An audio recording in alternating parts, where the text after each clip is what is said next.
So today we are going to go over what virtual reality and augmented reality is and the differences between both of them. So our agenda today in the presentation is to define both virtual reality and augmented reality, where they originated from, AI impacts on them, the differences between them, and where can each of them be used. So let's start with the definitions first.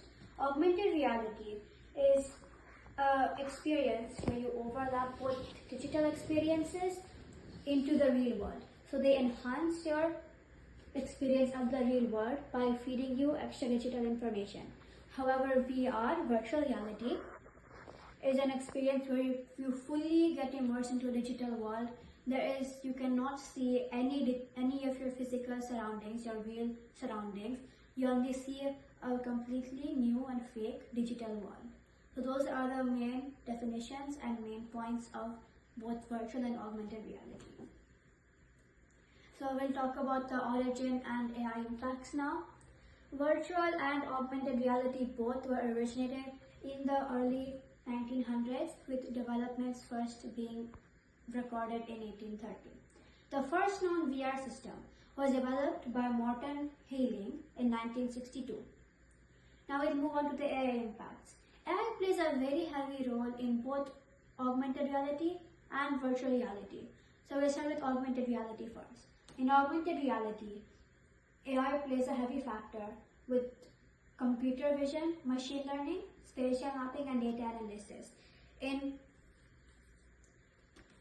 In computer vision, it allows AR to see and interpret environment and their surroundings, which feeds the digital information to the person using the device. For machine learning, AR is allowed to analyze the user behavior and preferences, creating a more personalized experience for the user to enjoy. Spatial mapping is powered by artificial intelligence algorithms that map out and understand physical spaces so that you also get the experience of your real surroundings plus the digital information. Data analysis also processes user interaction data, as in where they interact most, to optimize your experience and personalize it to make it the most enjoyable for you. Now for virtual reality, AI enhances VR simulations by creating adaptive and realistic scenarios that creates virtual avatars with realistic behaviors and emotions, and they can feel everything a person can feel, but if they are not a person, it is AI, it is fake. So next we'll move on to some examples. Next we'll move on to the differences between virtual reality and augmented reality. Table comparison spelling. I'll fix it. So virtual reality is more affordable because augmented reality, you have to see both your real surroundings and the digital world. So the AR headsets cannot be so light that you can't see the digital world, but they can't be so dark you can't see the real world. So they have to spend extra developing something called as an optical or pass-through headset, which allows you to see both. So that's why they need to spend more money creating the headsets for AR. For device requirements for virtual reality, however, you do require a headset and some hand phones that you can use to move your hands, but you have the option to use Hand gloves, you mean? Yes, like hand. You attach some gloves to your hands, and you can use that to move your hands and your feet during the AI simulation. There are other optional things you can use, such as body trackers, to enhance the interactiveness of the AI simulation, but that is completely optional. You do not have to purchase that. The immersion is where most of the difference lies. Virtual reality is fully immersive, as I've said before. You do not see your real surroundings, but augmented reality, you see both digital and real. So that's where the main difference lies. And virtual reality, as I said, is much more affordable than augmented reality. Now there are use cases for both. So we'll start with augmented reality. So we'll start with gaming.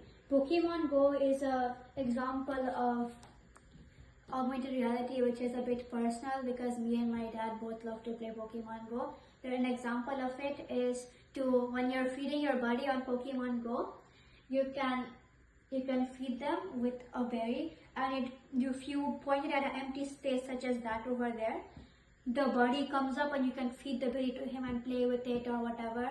So that's an example of augmented. The buddy is digital, but the space it is in is real, completely real. So navigation. Both Google Maps and Waze, which is managed by the same company, we'll use that for example, use visual cues and walking directions, which are used from your real life camera, which the real life camera is real, but the visual cues, you don't see arrows on the street where you need to go for your dinner in 0.5 miles. You don't see that. You see your real life surrounding. And healthcare also. So when there are interns, like first year medical interns, they can have an immersive experience. They can see how to operate with a patient without actually risking someone's life while they're learning. So it can be completely fake also. The person is fake, but the bear and all the tools they use can be real. They also, they can practice their operational procedures, have a practical demonstration, but in a simulated environment without risking anybody's life. And now we'll move on to the VR, virtual reality. Gaming, I feel like VR is most popular for its gaming use because there were a lot of Meta released like a lot of different products such as the Oculus 2, which are really popular these days for gaming. So I feel like almost everyone knows about that.